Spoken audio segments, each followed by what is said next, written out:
Imaginen por un instante que pueden elevarse sobre el planeta Tierra y contemplarlo desde el espacio exterior.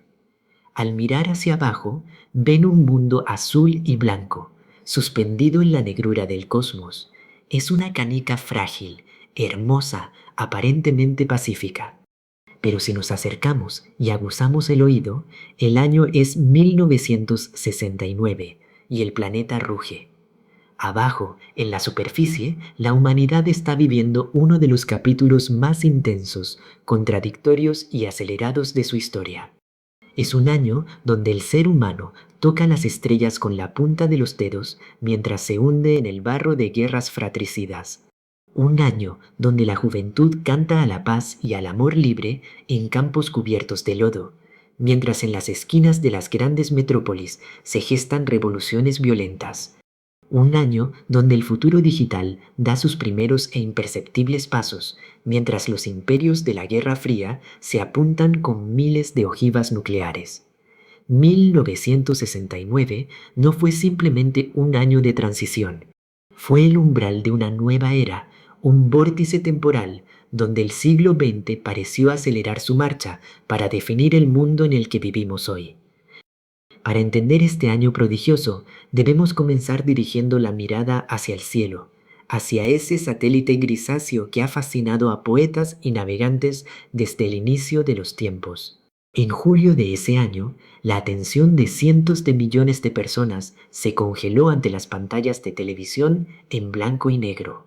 En Cabo Cañaveral, un coloso de metal de más de 110 metros de altura, el cohete Saturno V, hizo temblar la Tierra con la fuerza de millones de caballos de fuerza. A bordo, 3 hombres viajaban hacia lo desconocido. Pocos días después, el módulo lunar Águila descendía lentamente sobre la llanura polvorienta del Mar de la Tranquilidad. Aquellas palabras transmitidas a través de miles de kilómetros de vacío que hablaban de un pequeño paso para el hombre pero un salto gigante para la humanidad, no eran solo propaganda. Eran la constatación de que las fronteras de nuestra especie ya no se limitaban a la corteza terrestre. El momento en que una bota humana dejó su huella en el polvo lunar marcó el cenit de la carrera espacial. Sin embargo, detrás de la poesía de la exploración espacial se escondía la cruda realidad de la geopolítica mundial. Mientras los astronautas norteamericanos colocaban su bandera en la Luna, la Unión Soviética observaba con una mezcla de frustración y orgullo científico. Los soviéticos, que habían liderado la carrera espacial durante casi una década con el primer satélite, el primer animal y el primer hombre en el espacio, intentaron un golpe de efecto de último minuto. Casi al mismo tiempo que la misión norteamericana descendía, una sonda soviética no tripulada, la Luna 15, orbitaba el satélite con la intención de recoger muestras de suelo lunar y regresar a la Tierra antes que sus rivales. El drama invisible en el espacio exterior terminó cuando la sonda soviética se estrelló contra una montaña lunar apenas unas horas antes de que los astronautas estadounidenses despegaran de regreso. Aquel choque silencioso en el vacío lunar fue el símbolo del fin de una fase de la Guerra Fría, pero la confrontación terrestre estaba lejos de terminar. Si descendemos de la órbita lunar y aterrizamos en el sudeste asiático, el paisaje se tiñe de verde selvático, humo y el sonido ensordecedor de los helicópteros. En Vietnam, 1969 fue un año de dolorosa madurez para un conflicto que parecía no tener fin. En Washington, un nuevo presidente asumía el cargo con la promesa de lograr una paz con honor. Sin embargo, detrás de los discursos oficiales, la realidad era mucho más compleja. El nuevo gobierno estadounidense inició una doble estrategia. Por un lado, comenzó la retirada gradual de sus tropas, un proceso bautizado como la vietnamización del conflicto, traspasando la carga del combate al ejército de Vietnam del Sur. Por otro lado, autorizó bombardeos secretos sobre Camboya, un país vecino neutral, en un intento desesperado por cortar las rutas de suministro de las guerrillas comunistas. La guerra ya no solo se libraba en los arrozales y en las colinas de Vietnam, sino en la mente y el corazón de la sociedad global. En las calles de las principales ciudades del mundo, la indignación crecía.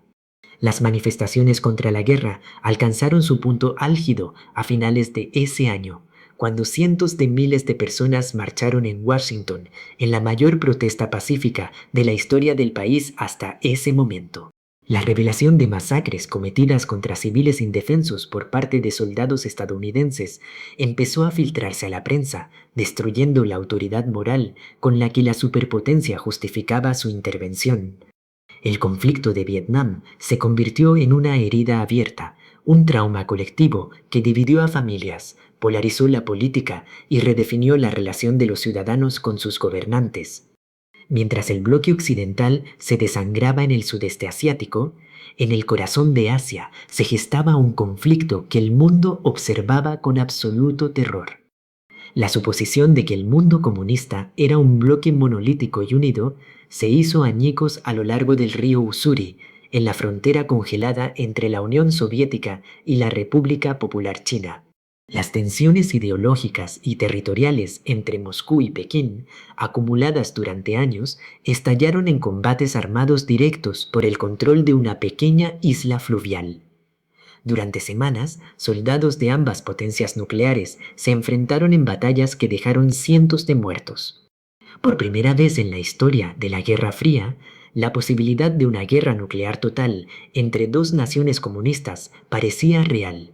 Este enfrentamiento fronterizo alteró el equilibrio del poder mundial, obligando a China a reconsiderar su aislamiento y sembrando las semillas para un acercamiento histórico con los Estados Unidos en los años venideros.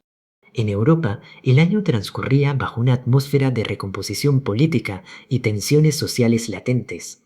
Francia intentaba recuperarse de las heridas del año anterior, aquel turbulento mayo que había puesto en jaque al Estado.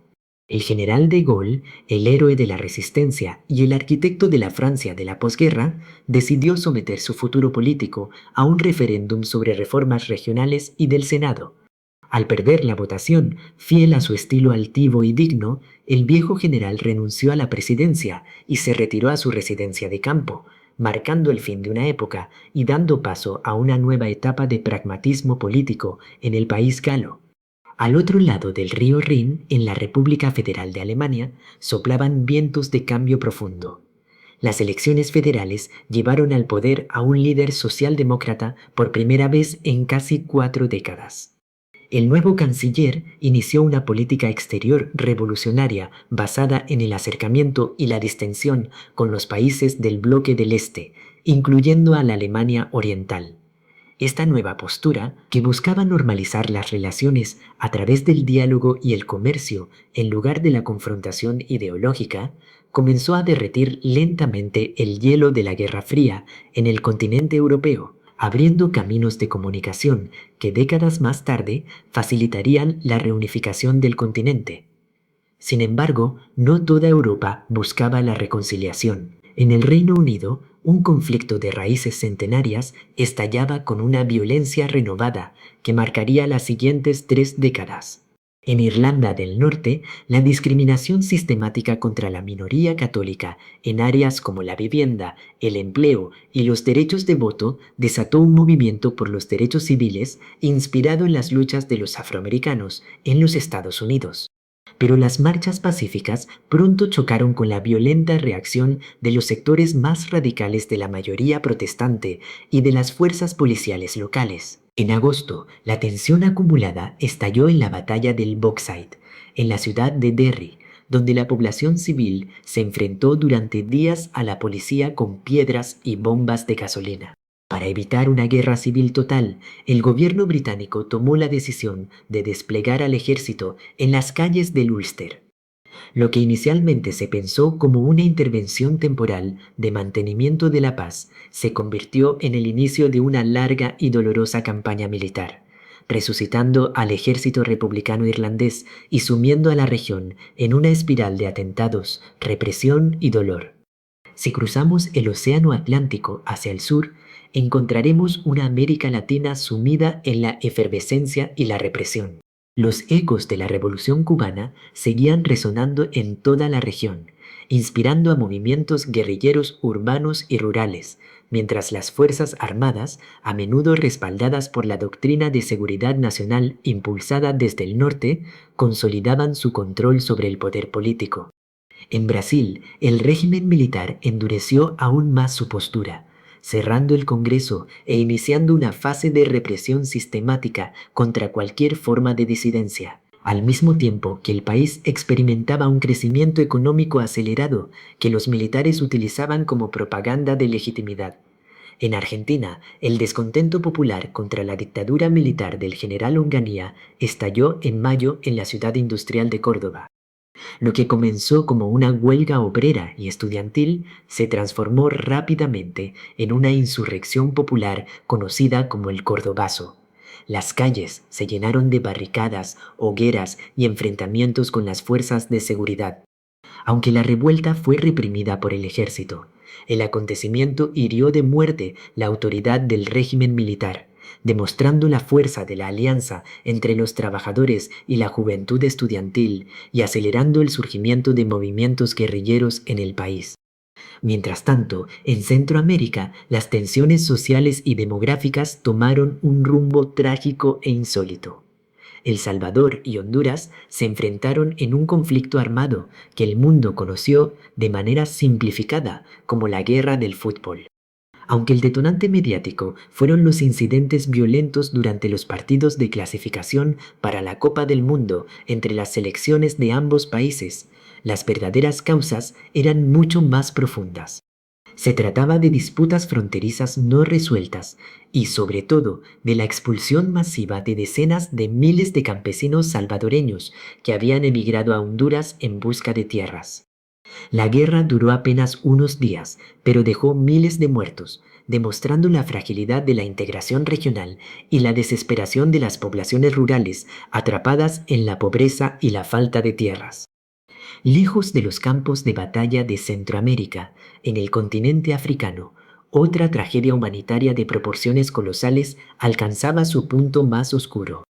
La guerra civil de Nigeria, provocada por el intento de secesión de la región oriental bajo el nombre de la República de Biafra, se encontraba en su etapa final. El gobierno central nigeriano había impuesto un bloqueo total sobre la región rebelde, impidiendo la entrada de alimentos y medicinas. Las imágenes de niños esqueléticos con los vientres hinchados por la desnutrición extrema llegaron a las pantallas de televisión de todo el mundo.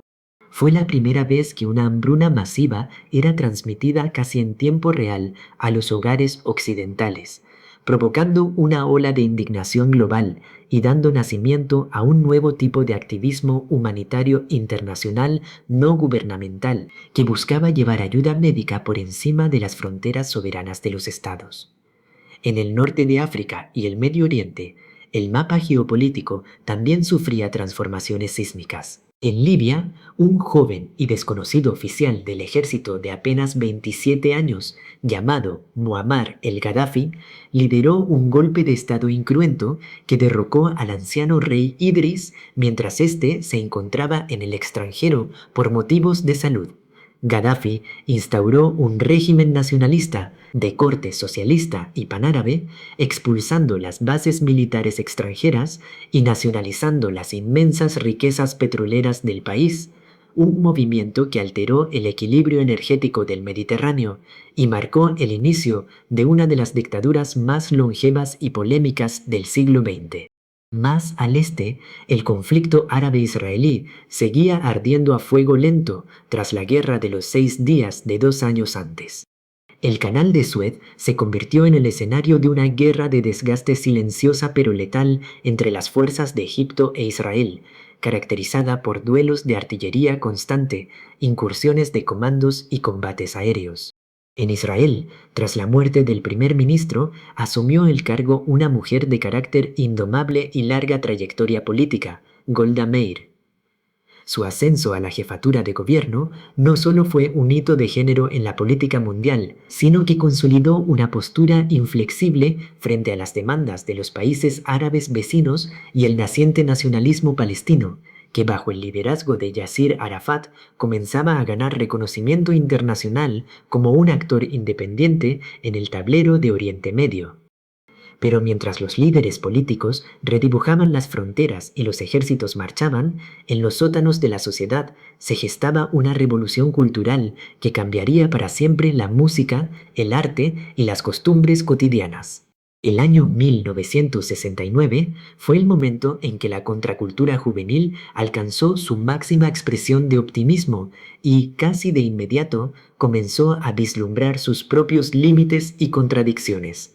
El evento que definió estéticamente a esta generación ocurrió a mediados de agosto en una granja lechera del estado de Nueva York.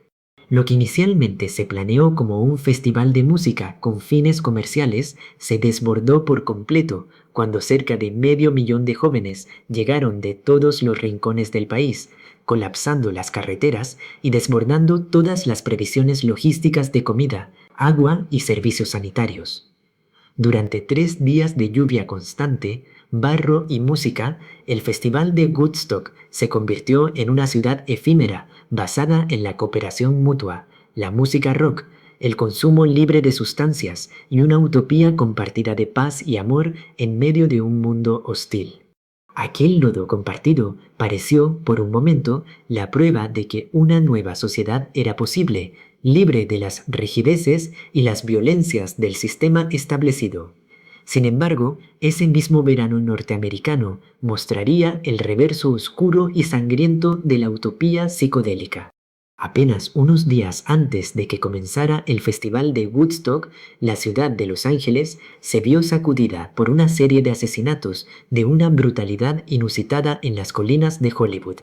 Las víctimas, entre las que se encontraba una joven actriz en la cúspide de su carrera y embarazada de 8 meses, fueron asesinadas en sus hogares por los miembros de una secta liderada por un carismático criminal. Este trágico suceso horrorizó a la opinión pública y destruyó la noción de que la juventud contracultural era inherentemente pacífica e inocente. El descubrimiento de que los asesinos eran jóvenes de aspecto inofensivo que vivían en comunas hippies sembró el miedo en la sociedad de clase media y marcó el fin del idilio de la era de Acuario.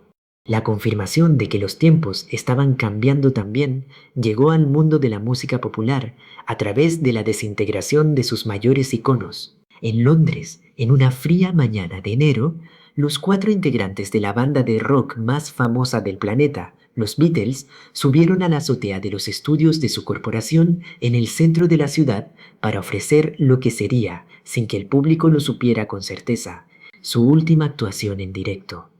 Rodeados de chimeneas, viento invernal y la mirada atónita de los oficinistas que almorzaban en las calles de abajo, los músicos tocaron hasta que la policía, alertada por las quejas por el ruido, les obligó a detenerse. Meses después, la banda grabaría su último álbum de estudio conjunto, una obra maestra que cerraba una década de experimentación sonora inigualable. La inminente disolución de la banda reflejaba el cansancio y las tensiones internas de una generación que se daba cuenta de que los sueños colectivos de los años 60 estaban llegando a su fin. Pero mientras las guitarras eléctricas sonaban y los imperios musicales se desmoronaban, en un rincón más silencioso del planeta se estaba encendiendo la chispa de una revolución tecnológica que transformaría la estructura misma de la civilización humana. En el mes de octubre, en un laboratorio de la Universidad de California en Los Ángeles, un grupo de científicos e ingenieros informáticos logró enviar el primer mensaje de datos de una computadora a otra situada en la Universidad de Stanford a cientos de kilómetros de distancia. La conexión era parte de un proyecto financiado por el Departamento de Defensa estadounidense, diseñado para crear una red de comunicaciones descentralizada que pudiera sobrevivir a un ataque nuclear.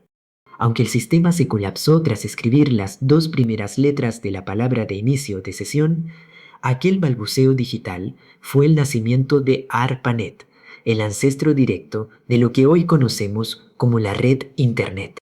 En ese humilde intercambio de impulsos eléctricos a través de una línea telefónica se sembró la semilla de la era de la información, que décadas más tarde disolvería las distancias geográficas y conectaría a miles de millones de mentes en un tejido digital global. El avance tecnológico no solo se limitaba a los laboratorios de computación. El cielo del planeta también vio nacer en ese año a dos gigantes de la aviación que definirían el transporte y la conectividad humana durante las siguientes décadas. En febrero, el Boeing 747, conocido popularmente como el Jumbo, realizó su vuelo inaugural. Su inmensa capacidad de pasajeros redujo drásticamente el costo de los billetes de avión, democratizando el viaje internacional y permitiendo que la clase media del mundo pudiera por primera vez cruzar océanos y explorar continentes que antes solo existían en los libros de geografía.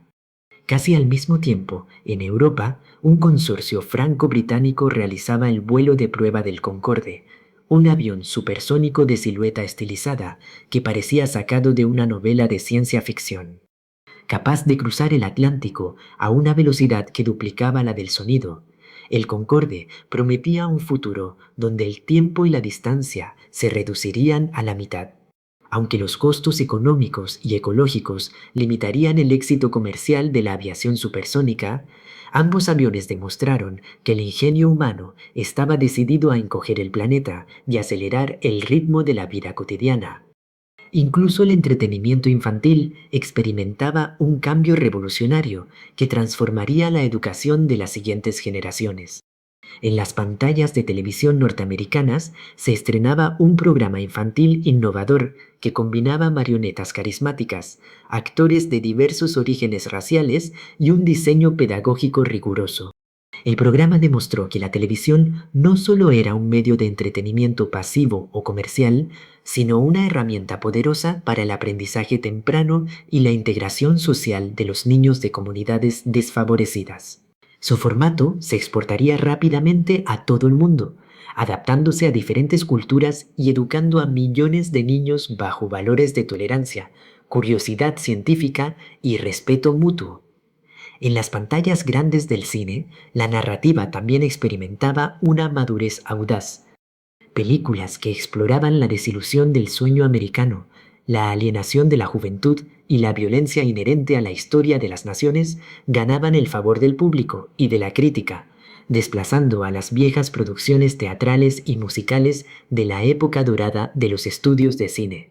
El lenguaje cinematográfico se volvió más crudo, más honesto y más sintonizado con el pulso de las calles, reflejando las ansiedades de una sociedad que ya no se conformaba con finales felices artificiales. En el ámbito de los derechos civiles y las libertades individuales, el año 1969 fue testigo de un despertar que sacudiría los cimientos de las estructuras sociales tradicionales. En el mes de junio, en un humilde bar del barrio neoyorquino de Greenwich Village, la clientela habitual, compuesta mayoritariamente por personas de la diversidad sexual que sufrían el acoso y la persecución constante de las fuerzas policiales, decidió rebelarse. Tras una redada rutinaria, la indignación acumulada durante años estalló en varias noches de disturbios y protestas callejeras. Aquella rebelión espontánea marcó el nacimiento del movimiento moderno de liberación y orgullo de los colectivos de la diversidad sexual, transformando una resistencia silenciosa y marginal en una lucha abierta, organizada y global por la igualdad de derechos civiles, la dignidad humana y el fin de la discriminación legal y social.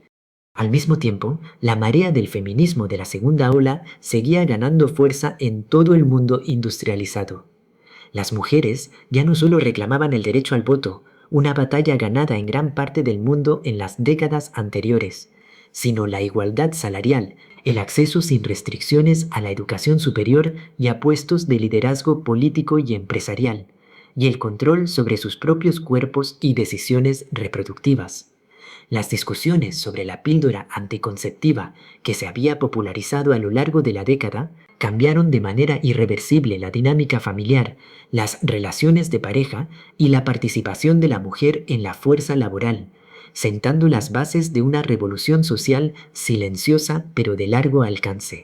Cuando miramos en retrospectiva este año extraordinario, nos damos cuenta de que 1969 funcionó como una gran lente de aumento que concentró todas las promesas, los temores, las luces y las sombras de la segunda mitad del siglo XX. Fue el año en que la humanidad se vio obligada a confrontar su propia escala, a Al mirar la primera fotografía de la Tierra entera tomada desde la distancia de la Luna, una imagen que mostraba nuestro hogar común como un oasis azul suspendido en la inmensidad del vacío cósmico, la humanidad experimentó un cambio de conciencia sutil pero profundo. Por primera vez, comprendimos de manera colectiva la fragilidad de nuestro planeta, la artificialidad de nuestras fronteras políticas y la urgencia de encontrar formas de convivencia pacífica antes de que nuestras propias tecnologías de destrucción nos borraran del mapa. Aquel año nos enseñó que el progreso científico y tecnológico no se traduce de manera automática en progreso moral o social. Los mismos sistemas informáticos que guiaban a los astronautas hacia la Luna se utilizaban para calcular las trayectorias de los misiles balísticos intercontinentales o para coordinar campañas de bombardeo en selvas lejanas. Las mismas industrias que creaban aviones maravillosos capaces de acortar distancias generaban niveles de contaminación que empezaban a amenazar los equilibrios ecológicos de la Tierra. Al final, la verdadera lección de 1966 y de todo ese periodo de agitación es que la historia humana no es un camino lineal y predecible hacia el progreso, sino un lienzo complejo y en constante disputa, donde cada avance científico, cada acuerdo político, cada canción de protesta y cada rebelión callejera son hilos de una red que tejemos entre todos día a día. Aquellos 12 meses nos dejaron un mundo más interconectado, más consciente de su diversidad, más cuestionador de la autoridad, pero también más consciente de sus propias divisiones y peligros. Al recordar aquel año en que tocamos la luna con las manos mientras seguíamos luchando en el barro, no solo contemplamos el pasado, descubrimos el espejo que nos muestra las mismas contradicciones, los mismos desafíos y las mismas esperanzas con las que seguimos construyendo nuestro presente.